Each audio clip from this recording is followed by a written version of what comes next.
Bienvenue à tous. Donc aujourd'hui dans ce tutoriel vidéo consacré à l'utilisation de Joomla ainsi que son installation d'une version gratuite de A à Z, on va vous parler d'une façon simple et facile à comprendre la totalité des étapes d'installation de Joomla. Alors maintenant on commencera notre vidéo par une explication claire et simple du Joomla qui est un SGC, l'abréviation du système de gestion du contenu ou plus communément un CMS contenant management système en anglais, open source distribué sous licence GNU/GPL, etc.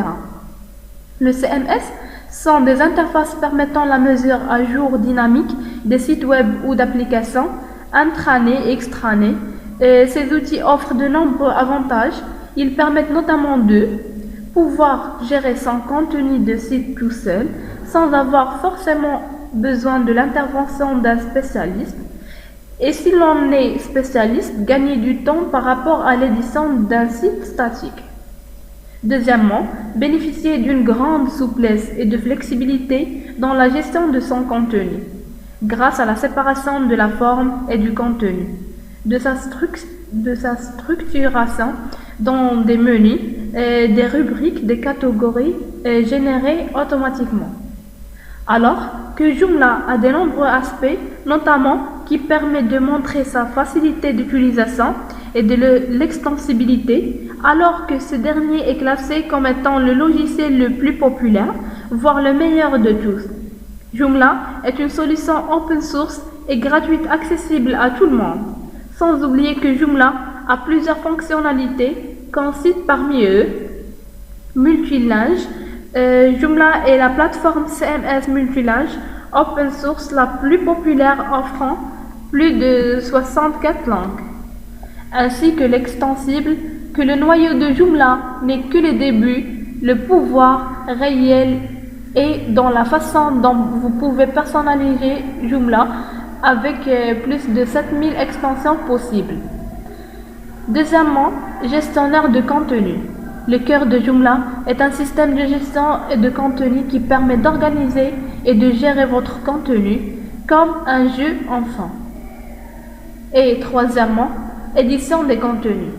Alors que l'édition de contenu devrait être facile et rapide, vous devez faire lire le contenu de votre site et directement voir le changement que vous devez faire. Maintenant, on passera aux plusieurs avantages de Joomla, quelles sont les possibilités de Joomla. Joomla est utilisé partout dans le monde pour propulser des sites internet de toutes formes et tailles. Par exemple, portail d'entreprise, intranet et extranet, magazines en ligne, journaux et publications, e-commerce et réservation en ligne, applications gouvernementales, petits sites internet à but non lucratif, portail communautaire, site internet par une école, la page d'accueil personnelle ou familiale, et finalement site internet pour mairie ou collectivité, etc. Deuxièmement, qui utilise Joomla? Voici quelques exemples des sites internet qui utilisent Joomla. Peugeot.com, Bayard Presse notre temps, Fafiec, Mairie de Paris la Tour Eiffel, SNCF au féminin, le GDF Suez, le France TV, etc. D'autres exemples de sociétés qui utilisent Joomla peuvent être trouvés dans la vitrine communautaire des sites Joomla. Et finalement, quand je dois construire un site internet pour un client, comment Joomla peut-il m'aider? Joomla est conçu pour être facile à installer et à configurer même si vous n'êtes pas un utilisateur avancé. De nombreux services d'hébergement web offrent un système d'installation en un clic afin de rendre votre nouveau site opérationnel en quelques minutes seulement. Comme Joomla est facile à utiliser, les designers web ou les développeurs peuvent créer rapidement des sites complexes pour leurs clients. Puis, avec un minimum d'instructions, il est possible pour les clients de gérer eux-mêmes facilement leur propre site. Si vos clients ont besoin de fonctionnalités spécifiques, Joomla est particulièrement extensible et des milliers d'extensions, la plupart gratuitement sous licence GPL, sont disponibles dans le Joomla, extension Directory, répertoire des extensions Joomla, et sur notre site proposant les traductions d'extensions. Et alors maintenant, on passera à la partie pratique de notre tutoriel vidéo et qui contient l'installation de l'hébergeur de Joomla, et une partie à la fin du vidéo est consacrée à vous donner le maximum d'informations sur les bases qu'il faut les connaître pour la facilité d'utilisation de Joomla. Maintenant, je vais vous montrer comment on peut télécharger notre hébergeur WAMP Server. On va aller au site officiel de WAMP Server, www.wampserver.com. On clique sur WAMP Server 32 bits parce que j'ai un système d'exploitation en 32 bits. Nous avons dirigé vers cette fenêtre et on clique téléchargement direct et voilà, le téléchargement passé, ça va lancer pendant quelques secondes. Pour moi, comme vous voyez, je l'ai déjà téléchargé ici, voilà, pour gagner de temps. Donc, je vais fermer cette fenêtre. Voilà, cette fenêtre, je vais fermer. On passera maintenant au téléchargement de Joomla. On va aller au site officiel de Joomla, c'est joomla.fr. Et en cliquant sur télécharger Joomla, cet bouton rouge, voilà. Ensuite, télécharger. Voilà en bas. Et télécharger. Ici, télécharger. Et OK. On laisse le téléchargement termine et en revenant à notre WAMP serveur pour l'installer.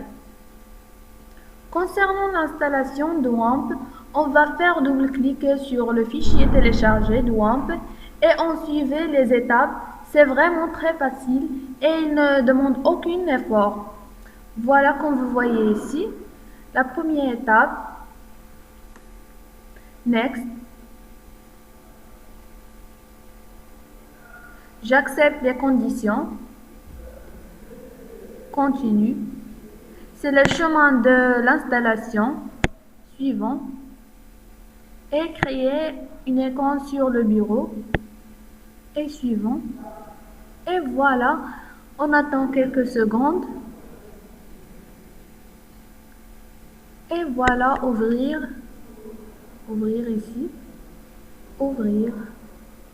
Et voilà notre icône, c'est sur le bureau. On ferme cette fenêtre. On finit d'abord l'installation et fini. Maintenant, vous pouvez vérifier le démarrage de WAMP sur la barre de notification. Ici, voilà la W en rose ici. Elle est là. Donc, notre WAMP est démarré. Et voilà, maintenant le téléchargement de Joomla se termine. Elle est sous forme compressée, donc il faut la décompresser dans l'hébergeur. Donc on va essayer de copier le fichier de Joomla dans le chemin suivant. Vous passez par ordinateur, ici, ordinateur, ensuite disque local C, elle est là. Vous trouvez le dossier de WAMP, vous tapez double-clic. Et voilà un autre dossier www, elle est là. Dans ce dossier, vous devez créer un nouveau dossier et appeler n'importe quel nom, nouveau dossier. Et renommer ce dossier parce que ce nom est très important. Pour moi, je l'appelle Joomla. Joomla. Voilà. Et couper le fichier compressé dans ce dossier. Voilà. Couper. Pardon. Je veux couper. Couper. Elle est là. Couper. Couper. Et coller dans ce dossier. Et maintenant, le décompresser, extraire ici et on attend quelques secondes et voilà. Et n'oubliez pas de supprimer ce fichier d'origine posé qui est compressé, pardon. Voilà, supprimer et oui. Maintenant, on va passer à l'étape suivante. C'est l'étape le plus importante. Il faut tout d'abord activer le WAMP par un double clic sur ce raccourci. On va à la barre de notification, ici, clic en droit et choisis localhost et ça va afficher cette fenêtre. Dans cette fenêtre, vous avez trouvé le dossier que vous avez déjà créé sur le chemin WAMP. Tapez le nom de ce dossier dans la barre de recherche et entrez. Pour commencer les étapes d'installation, commençons par la langue. On choisit la langue française. On tape ici le nom de notre site. Par exemple, pour moi, je tape exemple. Voilà, exemple. Pour la description, je vais vous taper c'est un exemple. Vous pouvez taper n'importe quelle description, par exemple, c'est un site d'études ou comme ça. Et vous remplir les autres champs, des mails et d'identifiants et le mot de passe. Voilà, le mot de passe. Voilà, tous les champs sont remplis. En cliquant sur suivant, quand vous voyez la deuxième étape concernant la base de données. Pour le type de la base, on choisit MySQL. Le nom d'utilisateur, c'est root. Voilà, root. Le mot de passe, root, ici.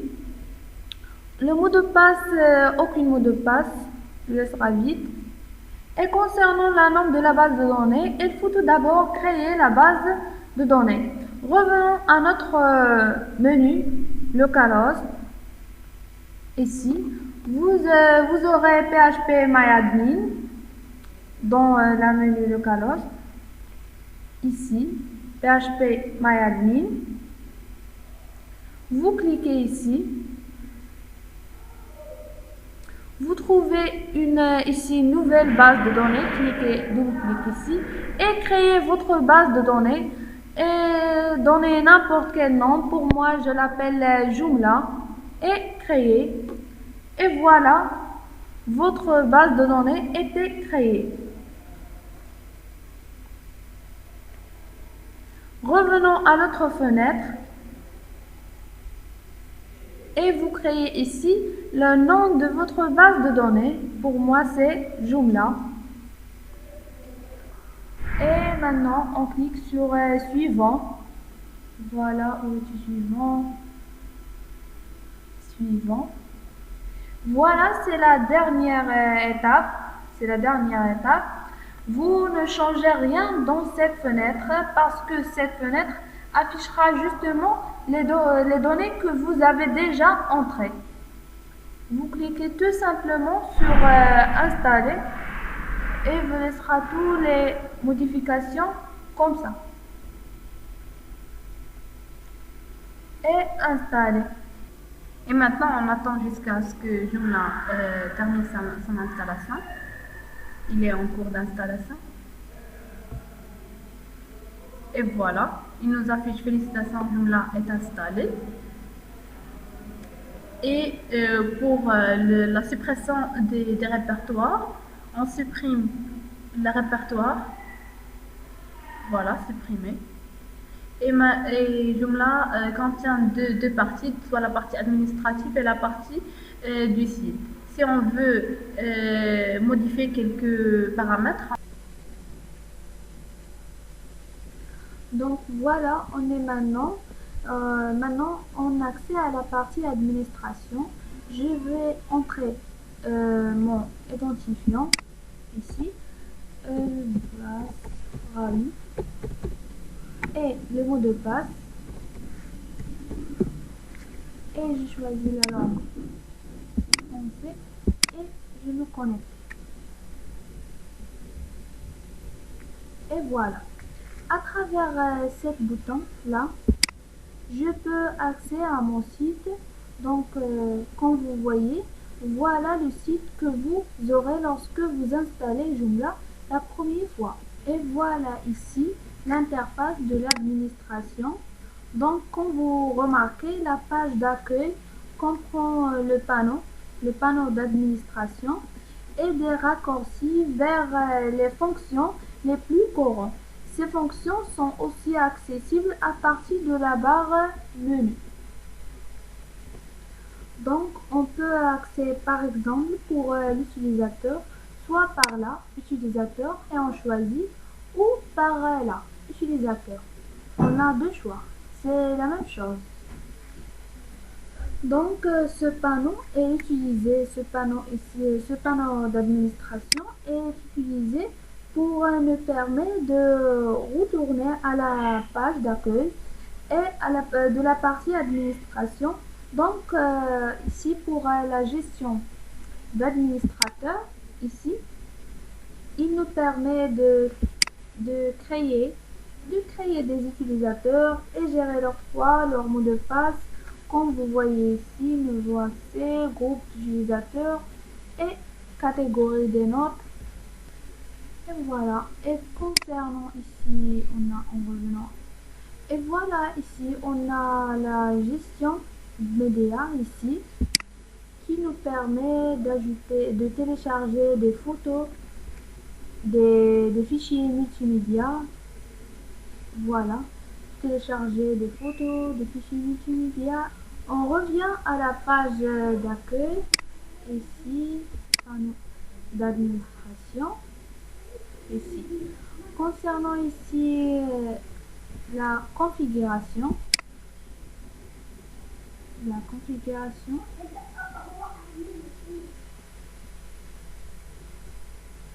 elle est utilisée pour accéder aux différents paramètres parmi eux le nom du site, des infos de système, de serveur, etc. Et aussi pour si vous voulez de mettre sur site hors ligne ou non, voilà. Et pour la menu, elle me permet de créer des menus et de les gérer. Voilà, menu. En revenant à notre site, comme vous voyez ici, on n'a pas le droit de modifier quelque chose dans notre site. Mais lorsque on est connecté autant qu'administrateur, voilà,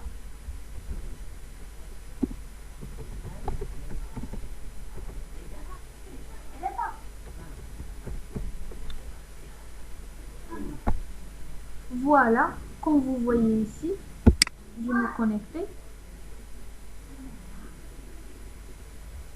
Vous pouvez maintenant modifier ce que vous voulez. Voilà. Pour moi, j'ai choisi par exemple de modifier modifier cette photo. Je l'ai supprimée ici. Non, pardon.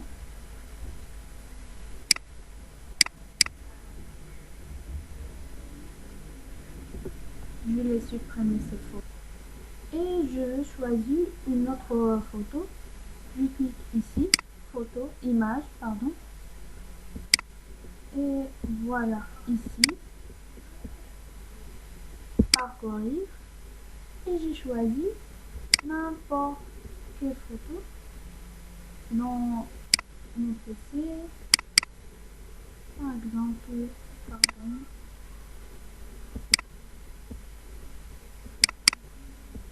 Voilà, j'ai choisi cette photo. Et démarrer l'envoi.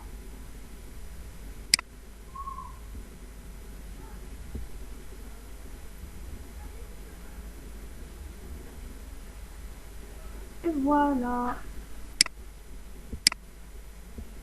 Et insérer. Et je peux modifier modifier la taille de ma photo comme vous voulez. Voilà. Et enfin, enregistrer est permis.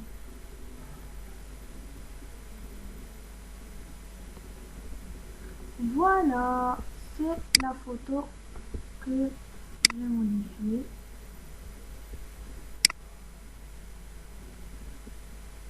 Par exemple, vous pouvez aussi modifier votre texte ici. Vous pouvez modifier n'importe quel bouton ici. Vous pouvez modifier son module ou son module.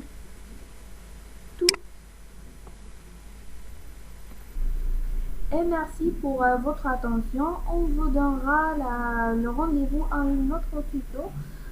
Et à la prochaine, Inch'Allah. Merci.